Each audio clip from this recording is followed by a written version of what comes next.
So alam niyo po ba mga kababayan, di ba napag-usapan po natin kahapon yung patungkol po dito kay Kati Binag na kung saan may sinabi po ito na about po sa INC mga kababayan na tila ginagamit po ng kampo nila itong INC or itong mga kapatid natin sa Iglesia ni Cristo para ipang-weaponize, ipanakot doon po sa mga kongresista at senator na posibleng pumirma mga kababayan para ma-impeach po etong si Sara Duterte. So nung pinag-usapan natin kahapon yan, wala daw sinasabing ganyan si Kati Binag. Sabi ng mga taga-suporta po niya mga kababayan at yung kampo ni Sara Duterte, napakalinaw mga kababayan na hindi po natin gawa-gawa yan at kay Kati Binag po mismo nagmula yan. So ngayon, ano nga ba yung sabi dito? Ang bubotong yes for impeachment ay magiging blacklisted na sa INC mga kababayan. Yan po yung panakot nila sa mga kongresista at mga senator. So eto, pakinggan po natin.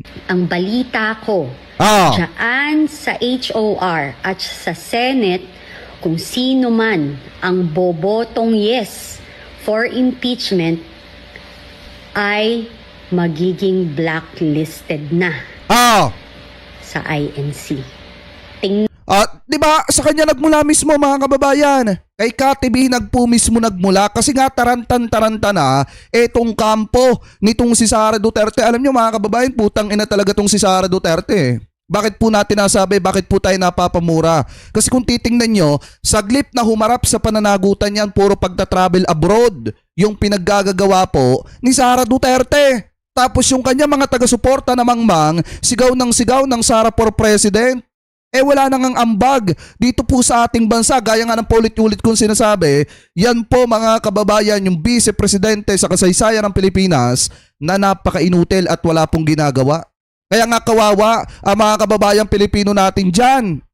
Tapos yung iba na mangmang na hindi marunong mag-analisa sa mga nangyayaring issue dito sa ating bansa, gustong-gusto pa rin etong si Sara Duterte. Anong gagawin niya sa Pilipinas? Alam niyo, tama nga yung sinasabi mga kababayan nung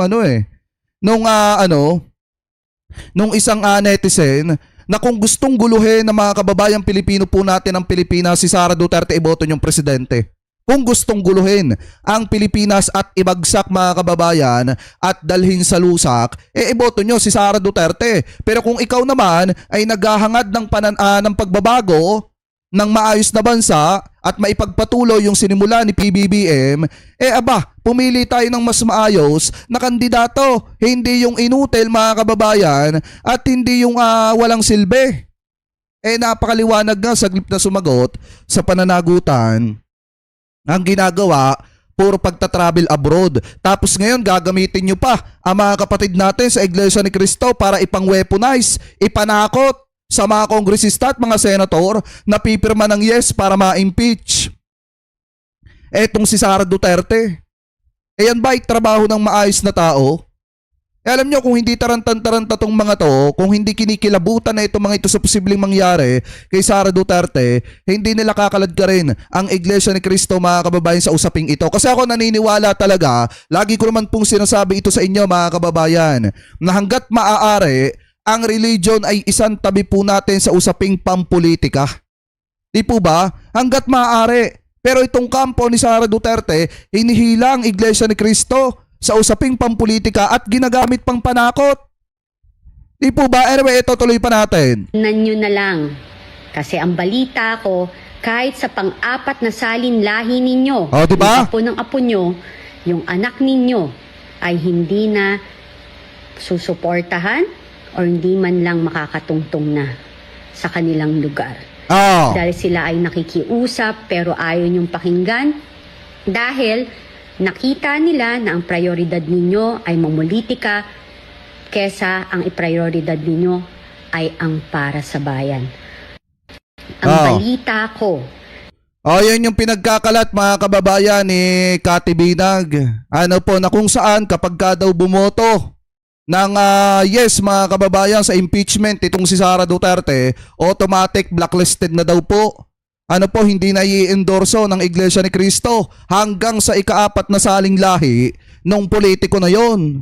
Ngayon mga kababayan, bakit nga ba natin nasabi sa ating title na tila ba nagtagumpay na ba etong si Sara Duterte. So ito, basahin po natin mga kababayan, ito nakita po nating balita. Galing po dito sa Abante. Una sa balita, sabi dito mga kababayan, ilang kongresista na paulat na nag-aatrasan bilang co-author sa BP Sara impeachment mga kababayan. So ibig sabihin may mga kongresista daw na nag-aatrasan mga kababayan sa pagiging co-author ng impeachment nitong si Sara. Bakit daw? Sabi dito, ilang mambabatas sa Kamara ang napaulat na nagdadalawang isip sa pagsuporta sa impeachment laban kay Vice President Sara Duterte. Ilang araw matapos bumoto ang House Committee on Justice na may probable cause para ma-impeach ito. Ay sa ulat ng politiko, bago pa man ang pagbabalik ng sesyon. Sa Mayo 4, kumakalat umano sa hanay ng mga mambabatas ang draft resolution na pinamagatang setting forth the articles of impeachment against Vice President Sara Zimmerman Duterte. Nakalagay umano sa 17 pahinang dokumento ang kabuang timeline ng impeachment process mula sa paghahain ng reklamo noong Pebrero hanggang sa naging pasya ng komite noong Abril 29. Ngayon sabi pa dito mga kababayan, basahin pa natin. Mahigit 40 kongresista umano ang nakalista bilang author sa draft resolution. Sa pangunguna ni House Justice Committee, Chair at Batangas Representative Luis Tro, ngunit ayon sa isang informante, unti-unti umanong nababawasan ang mga pangalan. Sabi pa dito mga kababayan, inaasahan ng Kamara sa Mayo 11 kaugnay ng impeachment kung saan kailangan ng hindi bababa sa 106 boto para maipasa ito sa Senado mga kababayan. So ibig sabihin, meron na daw po mga kongresista ang napapaulat mga kababayan na tila nag-aatraso na sa pagiging co-author ng impeachment nitong si Sara Duterte. Pero mga kababayan, ng pananaw ko dyan, hindi naman siguro magpapa-epekto yung ibang mga politiko dahil lamang doon sa pananakot ng kampo ni Sara Duterte. Kasi wala pa namang matibay na pahayag dyan ang Iglesia ni Cristo mga kababayan. Wala pa naman tayong nakikita sa pamahalaan ng Iglesia ni Cristo na talagang sinasabi nila na iba-blacklisted nila yung mga pipirma at susuporta sa impeachment nitong si Sara Duterte. Kasi mga kababayan, hindi nyo po ba nakikita kapag nagsalita ang Iglesia ni Cristo na tila kumakampi po sila dito kay Sara Duterte para hindi po ito mapapanagot sa kabila ng mga nakita at nasaksihan nila kung gaano kayaman etong mga Duterte. Isa lang ibig sabihin yan. At iisipin ng mga kababayan Pilipino po natin. Ano po kapag nagbigay ng pahayag ang INC na kumakampi kay Sara? Isa lang iisipin ng mga kababayan natin dyan, nakikialam ang INC sa gulong ng politika dito po sa ating bansa, sa isyu ng politika at sa gulo ng maingay na politika. Kaya nga lagi natin sinasabi dito na hanggat maaari, dapat mga kababayan, inilalabas natin ang religion sa usaping pampolitika. Kaya nga nakakapagtaka saan kumuha etong si Cathy Binag ng lakas ng loob at kapal na mukha para takutin yung mga kongresista at mga senator mga kababayan na kapag ka pumirma ng yes ay iba-blacklisted ng INC hanggang sa ika-4 na saling lahi. Di ba masyadong kalabisan na po yan? Lalo na yung mga kapatid natin dito sa Iglesia ni Cristo, nire-respeto po natin yan. Pero kapag kagayaan mga kababayan, parang napaka malaking question naman yan. Di po ba? Kapag naglabas ang INC, na tila kumakampi pa sila dito kay Sara. Maliwanag ka, yung ibang mga religion, tahimik lang. Na nagmamasid at naghihintay kung hanggang saan ang pupuntahan ng impeachment ni Sara Duterte. Kung mapapapanagot ba ito or hindi. Di po ba? Kasi unfair naman po sa Iglesia ni Cristo kung dinadawit sila dito mga kababayan. Unfair sa INC kung idinadawit po sila ng mga vlogger ni Sara Duterte at mga kaalyado ni Sara Duterte para gawing weapon laban po dun sa mga kongresista at mga senator. Ayan pakinig nyo naman, di ba? Nagmula sa bibig nito pong si Cathy Binag. So ngayon, pakinggan po natin etong sinabi mga kababayan ni Congressman Benny Abante patungkol po dun sa sinasabing banta sa mga kongresista mga kababayan para mag-back out ng pagsuporta dito po sa impeachment laban kay Sara Duterte. Kasi sabi po dito, Abante denies alleged threat to lawmakers over VP Duterte impeachment, mga kababayan. So ito, i-play po natin. Magbabalik ang sesyon natin this week. Paano po ang magiging diskarte ng mga kongresista sa pagtalakay po noong impeachment case ni VP Sara after na-determine ng Committee on Justice na meron pong probable cause? But of course, ngayon po ay amin nang pinoporma yung prosecution team, ano? At yung report ng Committee on Justice plenary, maaari mangyari po yan by Monday or Tuesday. Basta within the week, pagpuputuhan po yan. At the Ako, naniniwala talaga ako, mga kababayan. Ito nga hamon ko kay Jemmy Bondok. Ano ba yung sabi ni Jemmy Bondok, mga kababayan? Hindi daw makakakuha ng sapat na suporta o boto etong impeachment laban kay Sara Duterte, kaya malabo daw ma-impeach etong si Sara. So ngayon, ang hamon ko naman sa'yo, Jemmy Bondok, total naman, abogado ka naman, kapag ba nakakuha ng at least 106 na boto para ma-impeach etong si Sara Duterte, at halimbawa, ma-impeach nga etong si Sara sa Kamara, aaminin mo ba, Jemmy Bondok, na fake news ka? Diba? Yan, hamon ko sa'yo. Jemmy Bondok, total naman, abogado ka. Kapag ba si Sara Duterte na-impeach sa Kamara, aaminin mo ba na fake news peddler ka? Diba na mali yung pananaw mo? Kasi sinasabi mo, malabong makakuha ng suporta o boto sa Kamara. O di tingnan natin, sa Mayo 11, kapag ka na-impeach, etong si Sara Duterte, aaminin mong fake news peddler ka. plenary will be electing who will be the prosecution team.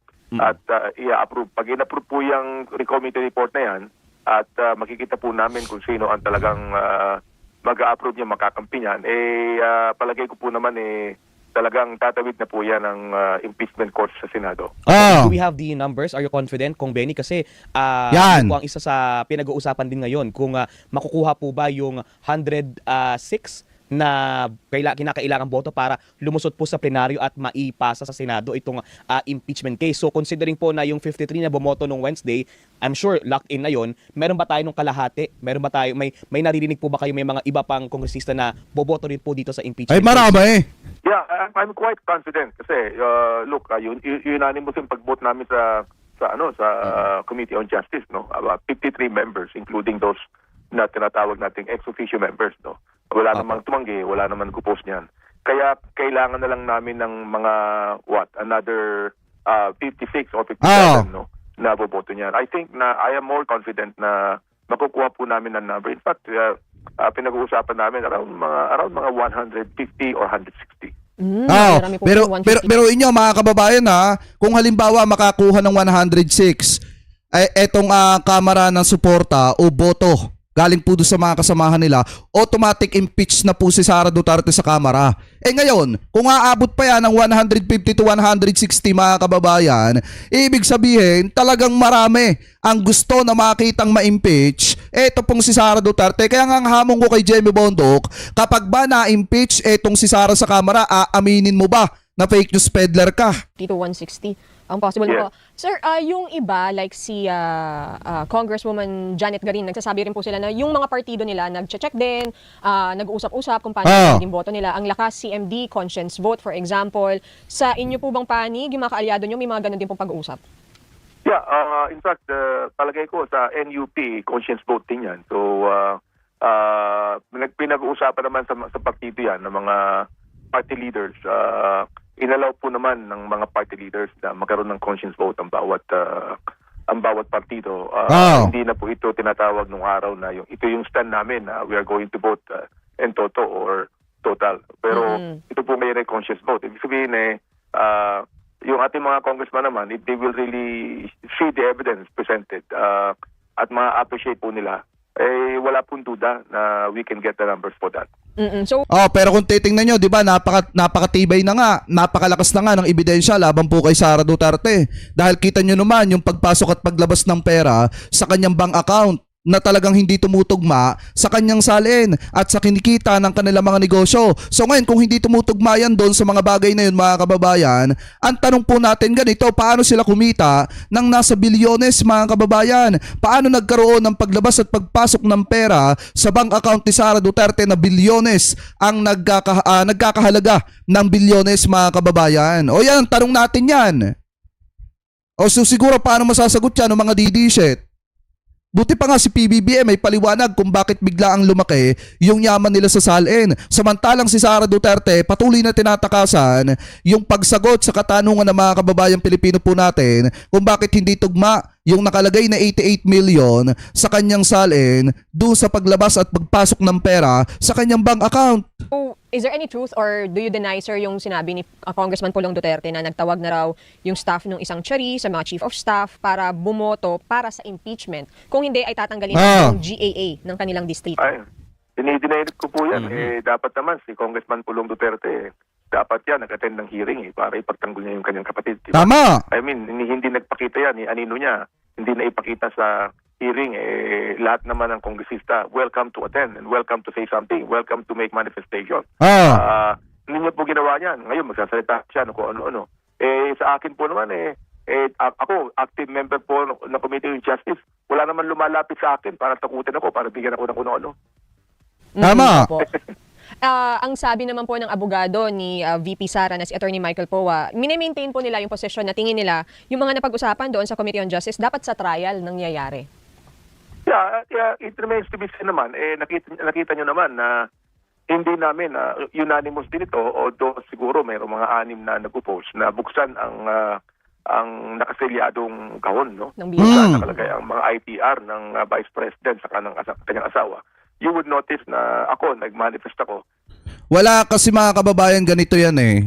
Kahit ano po ang pagharang ng kampo ni Sara Duterte dito, hindi na po nila mauuto ang kamera. Hindi na po nila mga kababayan din mapipigilan yung pag-usad ng proseso ng impeachment ni Sara Duterte. Kasi nga mga kababayan, wala nang nilabag o walang ginawang paglabag ang proseso na ginawa ng Justice Committee. Diba, lahat dumaan sa due process. Ilang beses nagkaroon ng hearing ng proceedings mga kababayan dyan po sa Kamara. At ilang beses ipinatawag si Sara Duterte. Napakaraming beses na binigyan ng pagkakataon etong si Sara Duterte para umattend. Pero ano po ang ginawa mga kababayan ng tao na yan? Ano po ang ginawa niyang si Sara Lustay?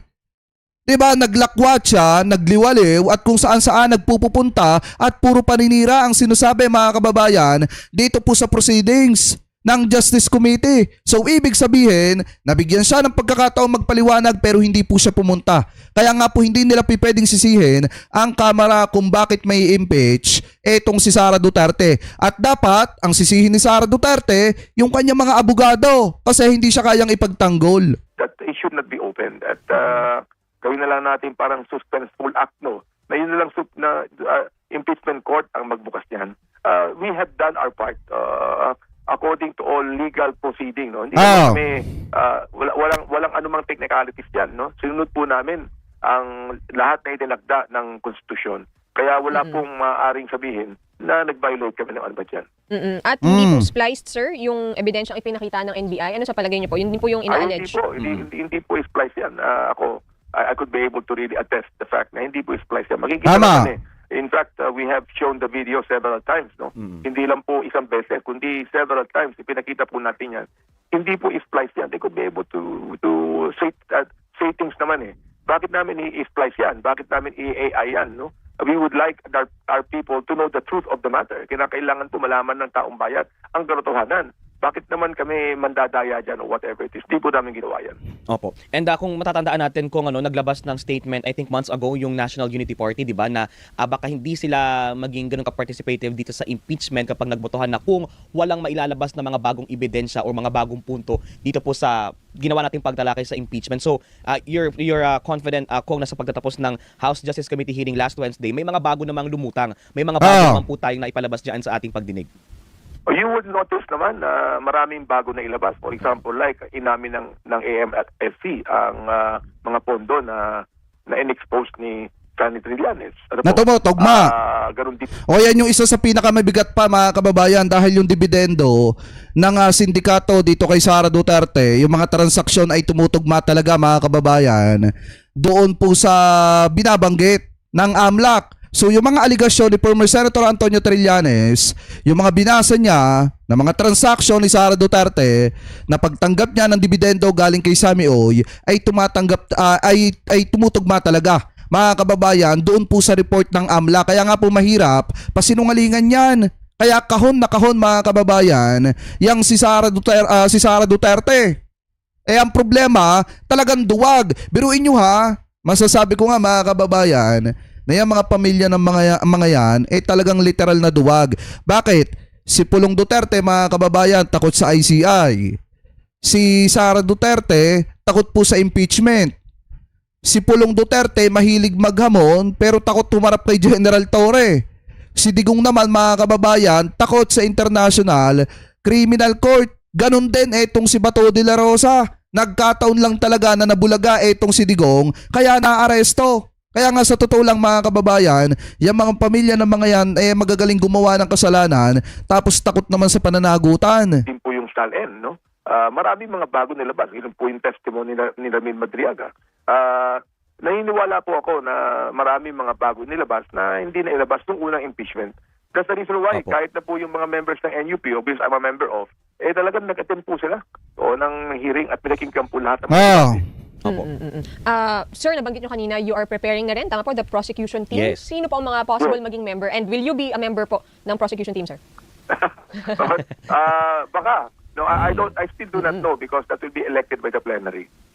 Pero natitiyak ko, nakaramihan po ng mga abogado sa Committee on Justice magiging member dyan. Tulad ng aming chairman, si Jinky Luistro, tulad ng opposition naming congresswoman, si Lala de Lima. Palagay ko magiging member po yan ng prosecution team. Opo. And possible po bang mag-hire ng mga private prosecutors? Kasi yesterday, kausap namin si Attorney Lorna Capunan and open siya kung sakaling matap siya to be part of the prosecution. Allowed po naman na kami ay mag-hire ng private prosecution. Nako po. Kailangan po namin yan. Di ba mga kababayan, alam nyo ba, di ba nagsalita ito pong si Attorney Capunan at ang sabi niya 100% makukonvict po talaga itong si Sara Duterte? Di ba? Binanggit niya yon mga kababayan. Eh lalo na kung mag-hire pa ng abogado mga kababayan, ito pong Committee on Justice, itong Kamara para po magpresenta na mga ebidensya doon po sa trial dyan sa Senado. Eh kapag ka nakuha pa, etong si Atty. Capunan, talagang 100% makukonvict po talaga si Sara Duterte. 100% may impeach po talaga yan. Because hindi lang naman yung prosecution team ng Kongreso ang tumalakay niya. Kailangan po namin ng advice at nagtulong ng private prosecution team. Opo. And makuha rin, tanungin lang din po namin kung Benny ang inyong opinion doon sa desisyon ng Supreme Court on the meaning of forthwith, sabi within a reasonable time. So tama ba yung naging proseso ng Senado under former SP Escudero na hindi agad-agad nag-convene, hindi na agad nag-start yung impeachment proceedings? Sa akin, tama po yung desisyon ni Senate President Tito Soto. Ang ibig sabihin ng forthwith, it must be done immediately. So, hindi yung kay Escudero. Ang tama talaga yung kay Tito Sen. Kasi yung paniniwala nating lahat mga kababayan, pag sinabing forthwith, dapat agad-agad. Kung maaari nga, pagka-transmit ngayong araw ng mga article of impeachment sa Senado, dapat bukas convene agad ang Senado. Yun ang pinaka-mainam at tama na kasabihan ng forthwith mga kababayan o meaning ng forthwith. Hindi yung magdidesisyon ng Senado kung kailan lang nila paglalaanan ng panahon etong impeachment. Na ibigay na po namin ang impeachment complaint na yan, ang report na yan, Senado. I believe that the Senate is now prepared to reconvene it, no? Without any delay at all. Kung ano man ang sinabi po ng Supreme Court, yun po susundin namin at ng Senado. Sir, bakit sa tingin nyo dapat immediate kung may ganong desisyon na ang Supreme Court na within a reasonable amount of time? Alin po, Victoria? Opo. Bakit sa tingin niyo po ang definition dapat is immediate, agad-agad, when the Supreme Court says the definition is within a reasonable amount of time? Well, actually, yung the definition ng forthwith, ano ba ibig sabihin ng forthwith? Ibig sabihin, that ought not to be delayed, no? Sa akin lang personally speaking. Pag sinabing forthwith yan, hindi dapat na i-delay yan. Tama. Dapat dyan ASAP. Pag sinabing forthwith, ibig sabihin urgent o kaya ASAP mga kababayan, agad-agad. Dapat hindi naman talagang agad-agad, kundi tama yung sinabi ng Supreme Court, within a reasonable time. Within the time in which the Senate could be able to tackle the impeachment complaint. Naniniwala naman kami doon sa mga bagay na ganyan. Opo. Pero kung i-convene agad, kung the next day i-convene po ni SP Soto ang impeachment court after transmittal, can someone go to the Supreme Court and question it pa, sir? O parang may leeway naman ng mga senador to interpret it? Anybody has the freedom to go to the Supreme Court and petition or charge or whatever it is that they want to do, no. Nakalagay naman sa batas yan na meron kaming karapatang gawin yan. Pero the thing is, sa amin, sa House, gagawin po namin ang dapat namin gawin ayon Tama. sa interpretasyon ng Supreme Court. Gagawin po namin dapat namin gawin ayon sa sinasabi ng saligang batas tungkol po sa kaso ng impeachment complaint. At naniniwala po ako, the Senate with the Senate President Tito Soto will also do their part. At naniniwala po ako dyan. Kasi mga kababayan, alam na, eto cut na natin dito Kasi mga kababayan, alam naman talaga natin na si Tito Sen, ang sinusunod talaga po niyan ay yung sinasabi ng konstitusyon, yung sinasabi ng saligang batas. Gaya nga ng sabi ni Tito Sen, once na ma-transmit halimbawa ngayong araw, yung article of impeachment kinabukasan mga kababayan or in the next day, magkukonvene na po agad ang Senado bilang impeachment court. Kasi pinaghandaan na po nila ito. Hindi katulad nung kay Chis Escudero mga kababayan na talagang pinakita sa taong bayan na wala silang pakialam sa usapin ng impeachment ni Sara Duterte. Kasi biruin nyo mga kababayan na kung gaano po katindi ito. Na i-transmit na lahat-lahat yung article of impeachment sa Senate mga kababayan nung panahon ni Chis Escudero. Pero yung kanilang damit, babago pa lang gagawin. 'Di ba yung kanilang robe, babago pa lang gagawin. Yung kanilang session mga kababayan, babago pa lang nila gagawin. Kaya nga mukhang hindi talaga pinaghandaan. Kaya nga napakagaling nito pong si Tito Sen kasi nga kung ano yung sinasabi ng saligang batas, yun po yung sinusunod niya. At wala pong makakapigil sa kanila. Kasi nga mandato po nila yon. Tawag yon ang kanilang tungkulin. So kayo, mga kababayan, kung kayo po ang tatanungin, ano pa masasabi ninyo? Hingil po dito sa sinasabi ni Cathy Binag na ito mga kababayan na hanggang sa kaapat-apatan daw na saling lahi na mga kongresista o senator na boboto o pipirma ng yes mga kababayan para ma-impeach itong si Sara Duterte ay hindi daw po i-endorso ng Iglesia ni Cristo. So ngayon, ano po masasabi nyo? Hingil po dyan sa usapin po na yan mga kababayan. Comment below na lamang po kung ano po ang comment at opinion po ninyo. Hingil po dyan.